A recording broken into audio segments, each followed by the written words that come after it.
J'espère que vous vous portez bien au nom puissant du Seigneur Yahushua Mashiach, Jésus-Christ, notre roi. Alors le Seigneur me fait ce privilège aujourd'hui de faire cette vidéo pour mettre en lumière sa vérité sur les deux types d'êtres humains qui existent sur Terre. Car sur Terre, il y a deux types d'êtres humains. Et donc, de ces deux types d'êtres humains, il y a deux types d'esprits. Il y a deux esprits qui travaillent avec ces deux types d'êtres humains. Deux types d'êtres humains, deux types d'esprits.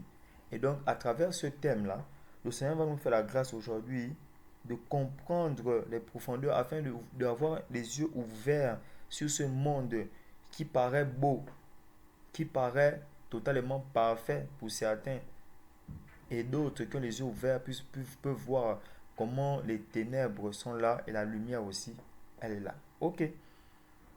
Pour commencer d'abord, nous devons d'abord savoir que nous tous, nous étions d'abord un déjà. Ça veut dire que normalement, il n'y avait d'abord qu'un seul type d'être humain. Il n'y avait qu'un seul être humain, un seul homme. Et c'est quand Dieu crée Adam, il dit créons l'homme à notre image. Et donc, le premier homme là, l'homme là, quand on dit l'être humain là, signifie Adam. Adam hein, signifie l'être humain de la terre. Donc, c'est Adam, hein, le premier être que Dieu crée, être humain. Et donc, Dieu crée d'abord le premier être humain en hébreu, Adam. Hein. Et donc, Adam, qui signifie être humain, c'est nous tous, nous sommes sortis de lui. Et donc, jusqu'à ce que Jésus-Christ vienne sur terre, il n'y avait que Adam, il n'y avait que le premier Adam, donc le premier être humain. Maintenant, quelles sont les caractéristiques de ce premier être humain? Les caractéristiques de ce premier être humain, ça veut dire que ce premier être humain, on peut le caractériser. Qui est-il? Qu'est-ce qui nous montre? Voilà, qui est-il en fait? Comment on peut définir ce premier homme, ce premier être humain? Déjà, pour information, le premier être humain dont on parle là, Adam là, nous tous, nous sommes sortis de lui. Tous les êtres humains sont sortis du premier homme. Ce qui fait que nous tous, nous avons deux yeux, deux oreilles, deux narines, la bouche, les dents, nous avons les pieds, les mains, un cœur, nous avons de l'osophage, nous avons tout ce que nous avons là, ça vient du premier homme. C'est le premier homme qui l'a porté et nous aussi nous portons la même image. Et donc, pour nous aider, pour décrire ce premier homme là, pour nous ouvrir les yeux parce que vraiment cet enseignement est très important. Dans 1 Corinthiens chapitre 15, à partir du verset 45, on dit, comme aussi il est écrit, le premier être humain, Adam, devint une âme vivante. Vous voyez, le premier Adam est devenu une âme vivante. Ça signifie que le premier Adam, tiré de la terre, donc être de la terre, tiré de la terre, Dieu a soufflé en lui le souffle vivant, ce qui a fait qu'il est devenu une âme vivante. Comme nous voyons tous les êtres humains autour de nous, ce sont des âmes vivantes. Mais on nous parle maintenant, le dernier Adam en esprit donne la vie. Et donc on va parler de ces deux types-là, du premier Adam et le dernier. Et donc c'est pour dire qu'il y a deux types d'êtres humains. Il y a d'abord un voile naturel que nous voyons tous, nous tous, c'est ce corps physique. Ce corps physique nous amène à croire que nous sommes tous pareils, que nous sommes tous égaux. Nous avons tous, on peut dire, le même esprit. Mais quand Dieu t'ouvre les yeux, tu te rends compte que nous ne sommes pas tous pareils. Et comment? Cela se manifeste par nos vies. Cela se manifeste par ce que nous disons au quotidien, par nos actions. Cela montre la suffisance qui nous sommes. Et nous pouvons voir par les Écritures comment le Seigneur, comment on montre cette division entre ces deux types d'êtres humains. Nous allons aller pas à pas. Nous regardons 1 Corinthiens chapitre 15 toujours, au verset 46, c'est écrit, mais ce qui est spirituel n'est pas le premier. Ça signifie que sur terre, c'est pas le premier. Le premier, c'est pas celui qui est spirituel, donc c'est pas Christ. Mais ce qui est animal, ensuite, ce qui est spirituel, ça signifie que le premier être humain, c'est l'être humain animal. Et nous pouvons voir maintenant la différence entre l'être humain animal et l'être humain spirituel dans 1 Corinthiens chapitre 2. Nous allons parler 1 Corinthiens chapitre 2, verset 12. On va prendre le verset 14 d'abord. On dit, mais l'être humain animal ne reçoit pas les choses de l'esprit d'Élohim, car elles sont une folie pour lui. Voici l'être humain animal.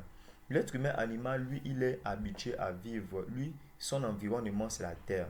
Tout ce qu'il conçoit, il comprend, il peut percevoir vient de la terre. Donc, il n'est pas capable de percevoir les choses de Dieu, donc les choses de l'Esprit de Dieu. Lui, il croit, il comprend et expérimente que tout ce qui est sur terre.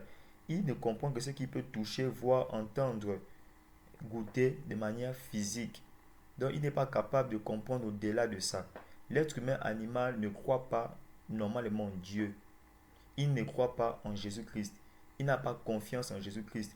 L'être humain animal est mortel. L'être humain animal est de foi instinctive et il est dans le chaos. C'est pour ça que nous allons lire dans Romains. Je vous amène dans Romains chapitre 8.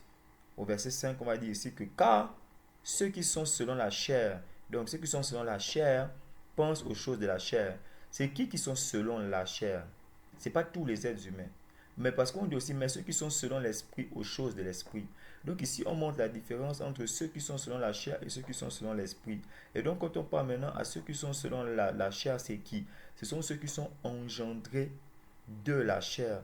Et comme je l'ai dit au début, nous tous, nous étions de la chair. Parce qu'il est écrit dans Jean chapitre 3 au verset 6, Jésus dit, ce qui a été engendré de la chair est chair, et ce qui a été engendré de l'esprit est esprit. Vous voyez, il y a deux types d'êtres humains. Le premier être humain, il est animal. Lui, il vit selon la chair. Il est engendré de la chair. Il ne comprend que les choses de la chair. Il n'espère qu'en la chair. Il se confie en la chair. Mais le deuxième être humain, lui, il est engendré de l'esprit. Il marche en esprit. Il comprend les choses de l'esprit. Il espère en l'esprit de Dieu. Il espère en Dieu. C'est pour ça que nous retournons maintenant dans 1 Corinthiens. Nous retenons dans 1 Corinthiens.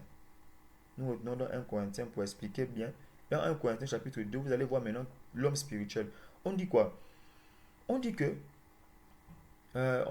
il ne peut connaître des choses. On dit, mais celui qui est spirituel, donc l'homme spirituel, juge en effet de toutes choses et n'est jugé lui-même par personne. Pourquoi? Parce qu'il comprend les choses de Dieu. Parce que les choses de Dieu sont esprit et vie. Et donc, lui, celui qui est spirituel, il comprend les choses de l'esprit. Mais celui qui est animal, donc le premier homme, ne comprend pas les choses de l'esprit. Et donc, il y a deux types d'êtres humains. Et les deux types d'êtres humains sont divisés comment? Les deux types d'êtres humains sont divisés aussi par leur esprit. Leurs esprits ne sont pas pareils. Ils n'ont pas le même esprit. Par exemple, le premier être humain, lui, il a l'esprit du monde. Et l'esprit du monde, c'est l'esprit de Adam, l'esprit qui a été déchu. C'est l'esprit du premier Adam. C'est l'esprit que tous les humains, quand ils viennent sur terre, ont reçu. Tous les humains. Et donc, il faut quoi? Pour ne plus avoir cette nature du premier Adam, il faut avoir un nouveau esprit. Et donc, l'esprit, quel esprit? L'esprit de Christ. Regardons, nous allons lire dans Romains 1 Corinthiens chapitre 2, verset 12, où on fait la différence. On dit, oh nous, donc ceux qui sont spirituels, nous n'avons pas reçu l'esprit du monde. Ça signifie qu'on n'a pas reçu l'esprit du monde, mais l'esprit qui vient d'Élohim, afin que nous connaissions les choses que l'Élohim nous a gracieusement données. Ça signifie qu'il y a deux types d'esprit, l'esprit du monde et l'esprit qui vient d'Élohim. L'esprit du monde, lui, il est totalement adapté aux réalités de ce monde. Il est adapté à la vérité de ce monde. Lui, il espère en ce monde, il marche dans ce monde, il aime ce monde, il comprend ce monde, il fait tout ce qu'il veut de ce monde. Mais l'esprit qui vient d'Élohim, il connaît les choses d'Élohim parce que c'est le Saint-Esprit qui lui révèle les choses d'Élohim. Donc lui, il est capable de connaître Dieu, mais celui qui n'a pas l'esprit de Dieu n'est pas capable de connaître Dieu. Donc, c'est pour dire quoi? Le premier Adam, duquel nous tous nous sommes sortis, de la chair, lui, il a été, souvenons-nous, dans Genèse, il a été banni, il a été rejeté, il a été chassé de la présence de Yahweh. En étant chassé de la présence de Yahweh, ce qui fait que tous ses enfants, tous les êtres qui sont sortis de lui ont été automatiquement aussi coupés de la présence de Dieu. C'est pour ça qu'on dit tous sont péchés et sont privés de la gloire. Donc, tous ceux qui ont péché, donc par Adam, nous tous nous avons péché, nous étions tous privés de la gloire de Dieu. Donc, pour que la gloire de Dieu revienne, il faut que nous ne puissions plus avoir cet esprit de désobéissance de Adam, le premier Adam. Il fallait qu'on puisse avoir un esprit obéissant. Il fallait qu'on puisse avoir l'esprit de Christ. Parce que le Christ est l'obéissance. Il est le mystère de la piété. Et donc, regardez. Donc, Dieu fait quoi? Dieu a banni, a chassé le premier. Et le premier ne pouvait plus me remonter. Donc, il fallait maintenant qu'il cherche comment faire pour retourner à Dieu. Mais il ne pouvait pas. C'est pourquoi Dieu a confondu les langues. Parce que l'homme voulait retourner à Dieu avec le péché. Si vous regardez dans Genèse chapitre 11, dans Genèse où on parle de la tour de Babel, ce sont des humains qui se sont organisés eux-mêmes pour atteindre Dieu. Mais ils veulent atteindre Dieu dans quelles conditions? Pourquoi Dieu les a rejetés? Dieu les a rejetés parce que Dieu a confondu les langues, parce qu'ils étaient encore pécheurs. Ils avaient encore un esprit de désobéissance, ils étaient orgueilleux. Donc, le premier Adam, lui, le premier Adam, il est là sur terre. C'est son image que nous voyons. Ça signifie que le corps physique là est la représentation même du premier Adam, de la désobéissance, de la corruption, du manque. C'est la représentation même du péché. C'est le corps du péché, le corps que nous avons. Le premier Adam, lui, il a le corps du péché. Et nous allons voir dans 1 Corinthiens chapitre 15, il est écrit dans le verset 46 que mais ce qui est spirituel n'est pas le premier, mais ce qui est animal, ensuite ce qui est spirituel. Le premier être humain venu de la terre, vous voyez, Adam, est terrestre. Le second être humain, le Seigneur, vient du ciel. Et il faut comprendre que quand on parle du Seigneur qui vient du ciel, c'est la dimension éternelle. Lui vient de l'éternité, donc il a toujours existé. Donc le deuxième Adam, c'est le Seigneur lui-même, le Dieu vivant, qui vient sur terre. Alléluia, Jesus. On vient encore du verset 48, on dit, tel est le terrestre, tels sont aussi les terrestres. Ça signifie que la manière dont les terrestres sont, la manière dont le premier Adam, donc le terrestre est, sa manière dont les terrestres sont. Ici, ça montre deux caractères. Dans le verset 48, on dit, tel est le terrestre, tels sont aussi les terrestres. Est-ce que c'est seulement sur la mesure du corps physique? Non. C'est aussi sur la mesure de l'esprit, du corps et de l'âme. Ça signifie que le corps, l'âme et l'esprit de celui qui est terrestre, donc du premier Adam, nous tous, nous avons reçu ce même esprit, et nous avons reçu le même corps. Donc un corps corruptible et un esprit chaotique et une âme dépressive. Ça signifie que l'âme est dépressive, l'esprit est chaotique et le corps corruptible. Ça c'est le premier Adam, celui qui est terrestre. Et donc, tous ceux qui sont venus du premier Adam, nous sommes venus avec la dépression en nous. Ça veut dire que quand tu grandis, tu te rends compte que tu es dépressif. Quand tu grandis, tu te rends compte que tu as des problèmes. Et donc, tu te rends compte que voilà, tu n'as pas la paix. Et donc, tous ceux qui sont terrestres, sortis du terrestre, nous sommes pareils. Maintenant, on dit maintenant que tel est le céleste, tels sont aussi les célestes. Ça signifie que tous ceux qui sont célestes comme l'être humain céleste, donc qui est Jésus-Christ, tous sont pareils que lui. Mais cela n'est pas encore genre révélé. Ça veut dire que les corps que nous avons encore aujourd'hui, nous sommes tous égaux sur la mesure physique. Physiquement, nous avons tous les mêmes problèmes. On peut tomber malade, on peut avoir froid, on peut avoir chaud, on peut avoir faim, on peut aux toilettes. Donc nous sommes tous pareils physiquement, mais spirituellement nous ne sommes pas pareils parce que l'autre, son esprit est détaché de la gloire de Dieu. L'autre, l'être humain terrestre, l'être humain charnel, son esprit est séparé de Christ. Son esprit est séparé de Dieu. Mais l'être humain céleste que nous sommes en Jésus-Christ est en accord avec Dieu. Et voici pourquoi on dit au verset, on dit que, et comme nous avons porté, donc 1 Corinthiens 15, 49, et comme nous avons porté l'image du terrestre, nous porterons aussi l'image du céleste. Ça signifie quoi? Ça signifie que, de la même manière dont nous avons ce corps-là, du terrestre, nous aurons aussi l'image, donc ce corps-là, du céleste. Donc, Dieu a fait quoi? Normalement, il n'y a que deux types d'êtres humains. Il n'y a pas plusieurs êtres humains. Il n'y a que deux types d'êtres humains, duquel est sorti tous les autres. Le premier type d'être humain, le premier être humain, Adam, le premier Adam, est terrestre, il est charnel, pécheur, corruptible, chaotique, menteur, voleur, il est tout ça.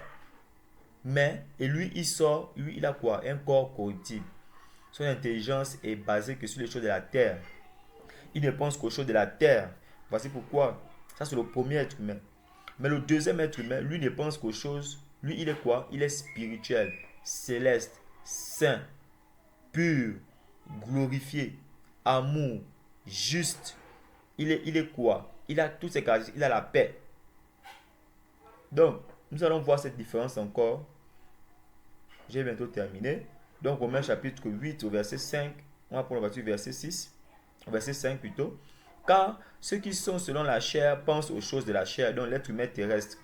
Mais ceux qui sont selon l'esprit, aux choses de l'esprit. Là, c'est l'accomplissement de la parole de Jésus qui dit que ce qui est chair est chair et ce qui est esprit est esprit. Celui qui est dans la chair, il est complètement séparé de Christ. Il est complètement séparé de Dieu. Et donc lui, celui qui est de la chair ne comprend pas les choses de Dieu. Lui, ses pensées sont pour les choses de la terre. On dit encore quoi? Car la pensée et le but de la chair, c'est la mort. Mais la pensée et le but de l'esprit, on dit car la pensée et le but de la chair, c'est la mort. Mais la pensée et le but de l'esprit, c'est la vie et la paix. Ça signifie que celui qui est spirituel, celui qui est de l'esprit, sa pensée, c'est la vie. Le but, c'est la vie. Mais celui qui est dans la chair, sa pensée, c'est la mort. Ça veut dire quoi? Que les deux types d'êtres humains là fonctionnent de manière différente, mais dans le même corps.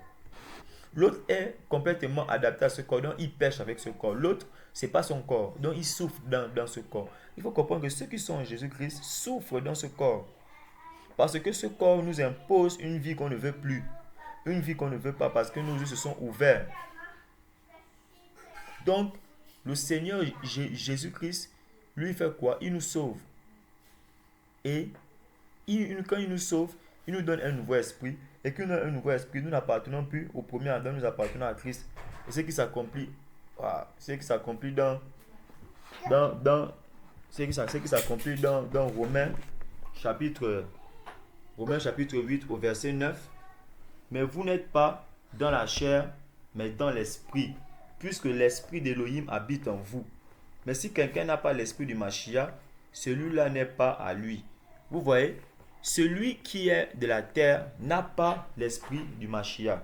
Et donc, il n'appartient pas à Christ. Mais celui qui est de l'esprit, donc céleste, le deuxième type d'être humain, le deuxième être humain, appartient à l'esprit. Appartient à l'esprit et il appartient à Christ. Et donc, lui, il est sauvé. Lui, il a la vie. Mais le deuxième n'a pas la vie. Alors, c'est quoi? Pourquoi je fais ce message? Je fais ce message pour exhorter le monde entier, exhorter mes frères et sœurs, que Dieu a complètement rejeté la chair. C'est pour ça qu'il est écrit que la chair et le sang n'hériteront pas le royaume des cieux. La chair et le sang n'hériteront pas le royaume des cieux parce que Dieu a totalement rejeté la chair. Dieu a rejeté l'esprit. Dieu a rejeté la chair plutôt. Mais Dieu a accueilli qui? Dieu a accueilli ceux-là qui ont la foi en Jésus-Christ. Parce que ceux qui ont la foi en Jésus-Christ ne sont plus charnels, ils ne sont plus de la chair, ils sont maintenant de l'esprit. C'est ce que la Bible, c'est ça le message de la Bible. Le message de la Bible nous montre un premier homme qui est corruptible, qui n'a pas pu obéir à Dieu, et le deuxième homme qui est incorruptible et qui peut obéir à Dieu. Et donc, Dieu nous appelle, il nous appelle tous les êtres humains. Je vous appelle au nom de Jésus-Christ, de croire en Jésus-Christ pour être né de nouveau et recevoir un nouveau esprit. De croire en Jésus-Christ pour avoir l'esprit de Dieu. Parce que dans le monde là, tous ceux qui n'ont pas Christ n'ont pas l'esprit de Dieu. Ils sont séparés de Dieu. Ils sont séparés du Seigneur. Ils sont séparés et ils sont corruptibles. Et donc ils ont besoin de Christ pour la vie éternelle. Parce qu'un jour, Dieu va accomplir sa volonté en se révélant totalement au monde et il va exercer son jugement. Et en exerçant son jugement, il va complètement mettre une différence entre il va mettre une différence entre les boucs et les brebis, ceux qui sont dans l'esprit et ceux qui ne sont pas. Il va mettre une différence à ceux qui l'appartiennent et ceux qui n'appartiennent pas. Et donc pour appartenir au Seigneur, il faut avoir l'esprit de Christ. Voici pourquoi Romains chapitre 8 au verset 9, on nous dit, mais vous n'êtes pas dans la chair. Vous n'êtes pas dans la chair, parce que ceux qui sont dans la chair n'appartiennent pas à l'esprit de Dieu. Ils n'appartiennent pas à Dieu. On dit, mais dans l'esprit, puisque l'esprit d'Élohim habite en vous. Mais si quelqu'un n'a pas l'esprit du Mashiach, celui-là n'est pas à lui. Donc, mon frère, ma soeur, à qui appartiens-tu? À qui adores-tu? À qui as-tu donné ta vie? Qui est ton maître?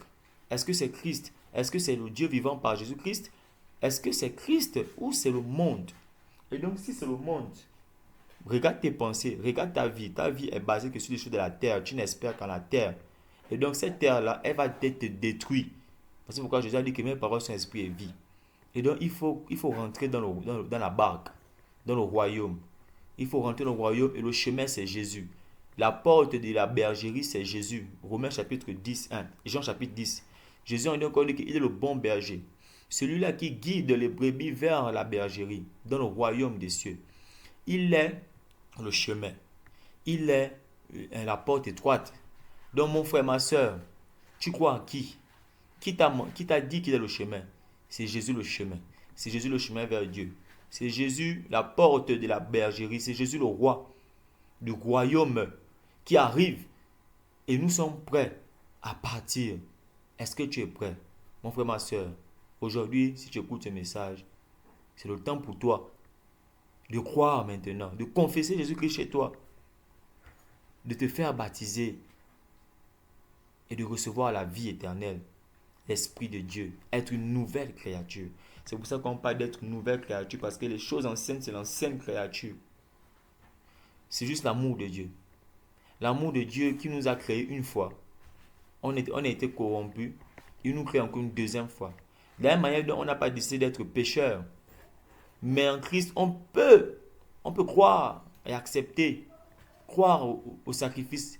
Dieu nous demande juste de croire. Si tu crois, je t'assure, mon frère, ma soeur, il te donnera le pouvoir de devenir enfant de Dieu. Quiconque croit, il donne le pouvoir de devenir enfant de Dieu. Mon frère, ma soeur. C'était ce message que j'avais aujourd'hui pour vous. Que le Seigneur soit glorifié. Que le Seigneur Jésus-Christ soit glorifié. À lui toute la gloire. À lui toute la gloire. Yeshua Mashiach, le prince de paix, la vie éternelle, notre roi. Alléluia. Soyez énormément bénis. Passez une bonne journée. Amen.